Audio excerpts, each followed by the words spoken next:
मस्जिद की मरम्मत के दौरान जब मजदूर एक सुरंग से गुजरे तो पता चला कि वो सुरंग सीधे एक प्राचीन मंदिर से जुड़ी है।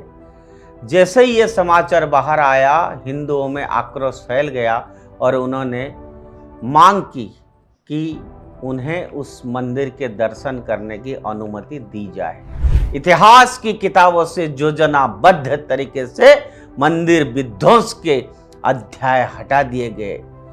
विश्वविद्यालय में पढ़ाए जाने वाला इतिहास वही है जो इस्लामी आक्रमणकारियों के अपराधों को छुपाता है और भारत की आत्मा को बांध कर रखता है।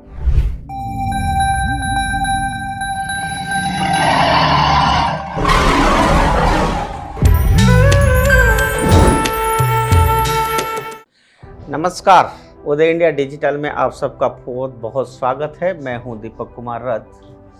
आज इंडिया थिंग्स में फिर से कुछ भारत की विरासत, मंदिर और उसका इतिहास के बारे में बताएंगे। कैसे कैसे समय समय पर हमारे मंदिरों के ऊपर आक्रमण हुई है, मंदिर के ऊपर कैसे मस्जिद मिट्टी के नीचे बना हो, मंदिर के ऊपर बना हुआ है। ऐसा एक विषय अभी आया है महाराष्ट्र के पुणे जिले के मंचर में। हाल ही में जो खुलासा अभी सामने आया है, उसने एक बार फिर से इतिहास की उन सच्चाइयों को सामने ला दिया है जिन्हें दशकों से दबाया और नकारा जाता रहा।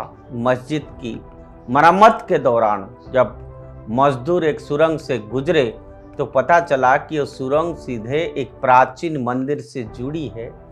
जैसे ही ये समाचार बाहर आया, हिंदुओं में आक्रोश फैल गया और उन्होंने मांग की कि उन्हें उस मंदिर के दर्शन करने की अनुमति दी जाए। मामला अब पुरातत्व विभाग की जांच में है, लेकिन असली प्रश्न इसके कहीं गहरा है। कब तक, आखिर कब तक इस देश में मंदिर के ऊपर, कब तक इस देश में मंदिर के ऊपर बनी मस्जिदों और ध्वस्त किए गए देवालयों की सच्चाई को सेकुलरिज्म की आड़ में नकारा जाएगा या नकारा रहेगा। भारत का इतिहास इस कट्टू सच्चाई से भरा पड़ा है कि आक्रमणकारियों ने केवल भूमि और सत्ता ही नहीं छीनी, बल्कि इस देश की आत्मा पर भी चोट की। सैकड़ों मंदिर तोड़े गए, देव मूर्तियां तोड़ी गई और उन्हें खंडरों में मस्जिद खड़ी की गई। काशी विश्वनाथ से लेकर मथुरा के श्री कृष्ण जन्मभूमि तक और अयोध्या से श्री राम जन्मभूमि तक हर जगह यही पैटर्न दिखता है। इतिहासकारों के अनुसार औरंगजेब ने अपने शासनकाल में लगभग 1000 मंदिर तोड़वाए। मथुरा की केशदेव जी की मंदिर को ध्वस्त कर वहां ईदगाह मस्जिद बनाई गई। काशी विश्वनाथ मंदिर के ध्वंस के बाद यहां ज्ञानवापी मस्जिद खड़ी कर दी गई। क्या यह तथ्य किस किताबी कल्पना है? बिल्कुल भी नहीं है। यह लिखित प्रमाणों और फारसी फरमानों से दर्ज है। दुर्भाग्य यह है कि आजादी के बाद भारत में सेकुलरिज्म के नाम पर एक नकली नैरेटिव गढ़ा गया। इसमें यह मान लिया गया कि मंदिरों पर हुए हमलों का जिक्र करना सांप्रदायिकता है। इतिहास की किताबों से योजनाबद्ध तरीके से मंदिर विध्वंस के अध्याय हटा दिए गए। विश्वविद्यालय में पढ़ाए जाने वाला इतिहास वही है जो इस्लामी आक्रमणकारियों के अपराधों को छुपाता है और भारत की आत्मा को बांध कर रखता है।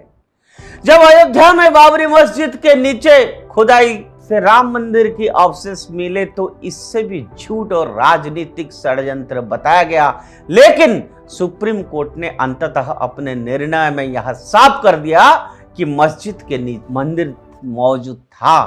आज वही इतिहास मंचर, पुणे जैसे घटनाओं में दोहरा जा रहा है। जबकि इस मस्जिद के मरम्मत के दौरान प्राचीन मंदिर सामने आता है तो सवाल उठता है, क्या वो मंदिर केवल पुरातात्विक वस्तु है? बिल्कुल भी नहीं है। वो करोड़ों हिंदुओं की आस्था का प्रतीक है। लेकिन सेकुलरवाद के नाम पर हमेशा यही कहा जाता है कि हिंदुओं को उकसाया नहीं जाना चाहिए। क्या हिंदू समाज अपने ही इतिहास को जानने और देवालयों की दर्शन करने का अधिकार नहीं रखता? काशी और मथुरा के मामले में भी यही हो रहा है। अदालतों में बरसों से मामला खींच रही है, लेकिन मुस्लिम पक्ष की भावनाओं की रक्षा के लिए हिंदू पक्ष की आस्था को बार बार कुचल दिया जाता है। सच्चाई यही है कि भारत का तथाकथित सेकुलरिज्म वस्तुतः वोट बैंक की राजनीति है। यहाँ बहुसंख्यक हिंदुओं की आस्था को नजरअंदाज कर अल्पसंख्यकों को विशेष दर्जा देने का खेल चलता है। जब कोई हिंदू अपने मंदिर की पुनः स्थापना की बात करता है तो उसे कट्टरवादी कहा जाता है। लेकिन क्या यह कट्टरवाद है कि हम अपने ही देवालय की पहचान और पूजा का अधिकार मांगे? मंचर की यह घटना सिर्फ एक उदाहरण है। ऐसे अनेक सैकड़ों उदाहरण देश के कोने कोने में छुपे हुए हैं। अब समय आ गया है कि पुरातत्व विभाग और सरकार पारदर्शिता से काम करे और सभी ऐसे स्थलों की जांच भी करे। मंदिरों के नीचे पाए गए साक्ष्यों को जनता के सामने लाया जाए। हिंदू समाज को वहां पूजा करने का अधिकार मिलना चाहिए। इतिहास की किताबों में सच्चाई दर्ज हो ताकि आने वाली पीढ़ियों भ्रमित ना हो। भारत का सेकुलरिज्म यदि वास्तव में न्यायपूर्ण है तो उसे झूठ और दबाव पर आधारित नहीं होना चाहिए। मंचर की घटना यह एक चेतावनी है कि इतिहास को दबाकर नहीं रखा जा सकता।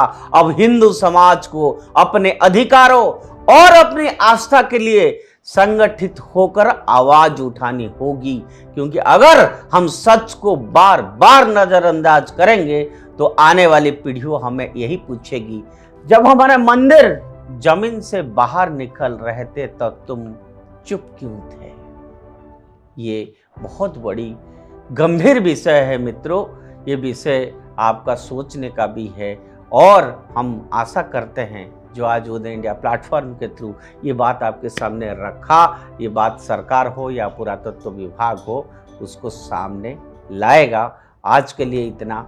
उदय इंडिया से जुड़े रहिए और उदय इंडिया सब्सक्राइब करिए। भारत माता की जय।